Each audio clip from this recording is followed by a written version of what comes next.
नमस्कार। Mustard seed leadership podcast में आपका स्वागत है। हम यीशु के नेतृत्व की नींव सीरीज के भाग 2 में हैं और मरकुस अध्याय 1 में इस विषय को देख रहे हैं। और हम उन नेतृत्व की नींवों से क्या सीख सकते हैं, और उम्मीद है कि हम भी वैसा ही नेतृत्व बना सके जैसा उनका था।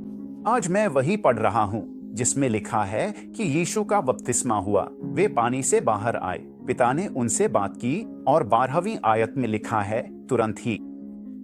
इस अनुभव के बाद जो उन्होंने परमेश्वर के साथ किया था, पिता के अनुसार आत्मा ने उन्हें जंगल भेजा और वे 40 दिनों तक जंगल में रहे। शैतान द्वारा उनकी परीक्षा ली जा रही थी। वे जंगली जानवरों के बीच थे और स्वर्गदूत उनकी सेवा कर रहे थे। अब मैं आज के इस एपिसोड में जिस बात पर ध्यान केंद्रित करना चाहता हूं, मैंने इसे ईमानदारी के लिए संघर्ष कहा है, क्योंकि मैं इसे जरूरत से ज्यादा आध्यात्मिक नहीं बनाना चाहता, लेकिन मैं इसे कम भी नहीं आंकना चाहता। यीशु रेगिस्तान में हैं। शैतान उनकी परीक्षा ले रहा है। अगर हम इसे सरल करें और हम प्रलोभन और उससे निपटने के बारे में सोचें, असल में जो मुद्दा हमारे सामने है वह चरित्र का मुद्दा है। आपका चरित्र ही असली आप है। चरित्र, और खासकर ईमानदारी के क्षेत्र में। ईमानदारी का मतलब है असली चरित्र, अंदर से बाहर तक।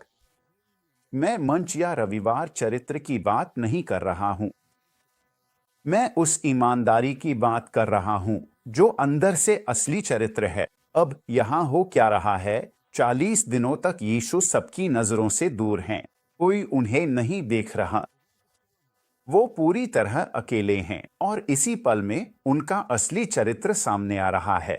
आज ईमानदारी हमारे नेतृत्व के लिए महत्वपूर्ण नींव क्यों है? तो यीशु अकेले हैं। कोई परिणामों को नहीं देख रहा है, कोई परिणामों को जान भी नहीं सकता, यकीनन। लेकिन बात यह है कि यीशु परमेश्वर के वचन के अधीन थे। अब यही यहाँ सबसे बड़ी बात है कि शैतान असल में इससे नहीं डरता कि बाइबल की आयतें बोली जा रही हैं, या जिससे वह सच में डरता है वे लोग जो परमेश्वर के वचन के अधीन हैं। यही यीशु की परीक्षा रेगिस्तान में थी। ईमानदारी असली चरित्र है, जब कोई नहीं देख रहा और ईमानदारी से अधिकार मिलता है।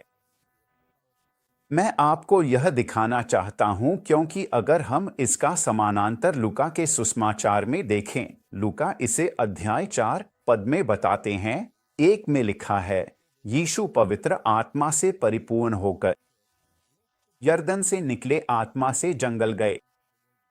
इसे मेरे साथ देखिए। वे पवित्र आत्मा से भरकर रेगिस्तान गए, जहां 40 दिन उनकी ईमानदारी और चरित्र की परीक्षा हुई। क्या वे पूरी तरह परमेश्वर के वचन के अधीन हैं, या वे अपनी मर्जी से कुछ करेंगे? वे परीक्षा में सफल होते हैं। और फिर लूका अध्याय 4 की 14वीं आयत में लिखा है, यीशु जंगल से गलील में पवित्र आत्मा की सामर्थ्य के साथ लौटे। उनकी खबर फैल गई।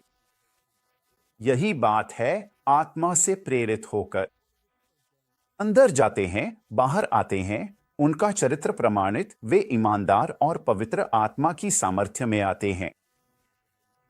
अगर आप शैतान के साथ हैं तो शैतान पर अधिकार नहीं पा सकते। असल में बात इसी पर टिकती है।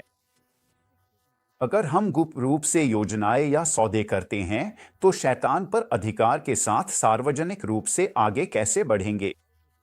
जब हम गुप्त रूप से शैतान के साथ सौदे कर रहे हैं, क्या नेतृत्व चयन के लिए मानदंड इतने महत्वपूर्ण थे? अगर हम प्रेरितों के काम की पुस्तक में वापस जाएं, प्रेरितों के काम 6:03 में लिखा है, भाइयों और बहनों, अपने बीच से 7 पुरुष चुनो जो आत्मा और बुद्धि से परिपूर्ण होने के लिए जाने जाते हों। हम यह जिम्मेदारी अब उन्हें सौंप देंगे। सबसे पहला मानदंड, मुख्य मानदंड प्रारंभिक कलीसिया में नेताओं की तलाश थी। ऐसे लोग जो आत्मा और बुद्धि से हों। बुद्धि पवित्र आत्मा की परिपूर्णता के प्रयोग का रूप बन जाती है। इसका क्या मतलब है? तो बाद में जब प्रेरित पौलुस तीतुस को भेज रहा था और तीमुथियुस को अलग अलग कलीसियाओं में प्राचीन नियुक्त करने के लिए भेज रहा था, उसने यह स्पष्ट कर दिया। उसने कहा, अगर कोई आत्मा से परिपूर्ण है तो वह कैसा दिखता है? अगर वे आत्मा की बुद्धि से परिपूर्ण है और वह इसका वर्णन करता है। तीमुथियुस का पहला पत्र अध्याय 3 पद 1 से 3 में लिखा है कि यह एक विश्वासयोग्य वचन है। जो कोई भी निरीक्षक या प्राचीन बनने की इच्छा करता है वह एक उत्तम कार्य की इच्छा करता है। अब निरीक्षक को निर्दोष, अपनी पत्नी के प्रति विश्वासयोग्य, संयमी होना चाहिए। आत्मसंयमी, सम्माननीय, अतिथि सत्कार करने वाला, सिखाने में सक्षम, मद्यपान का आदी नहीं, न तो हिंसक बल्कि कोमल, न झगड़ालू, न धन का प्रेमी। यहाँ क्या हो रहा है? पौलुस समझता है नेतृत्व पवित्र आत्मा से परिपूर्ण है, जो आत्मा के स्वभाव का फल उत्पन्न करता है, मसीह का स्वभाव, ताकि हम शत्रु पर विजय में चल सकें। और यही एक नेता के इन सुंदर गुणों में वर्णित है। तो आइए मैं एक अंतिम विचार के साथ समाप्त करता हूं। परमेश्वर का सिंहासन धार्मिकता की नींव पर बना है और न्याय की वही सिंहासन जिसके बारे में हम बात कर रहे हैं, नेतृत्व की नींव। भजन संहिता 89:14 में लिखा है, धार्मिकता और न्याय आपके सिंहासन की नींव हैं। प्रेम और विश्वासयोग्यता आगे चलते हैं। यह अधिकार आसन परमेश्वर का आसन।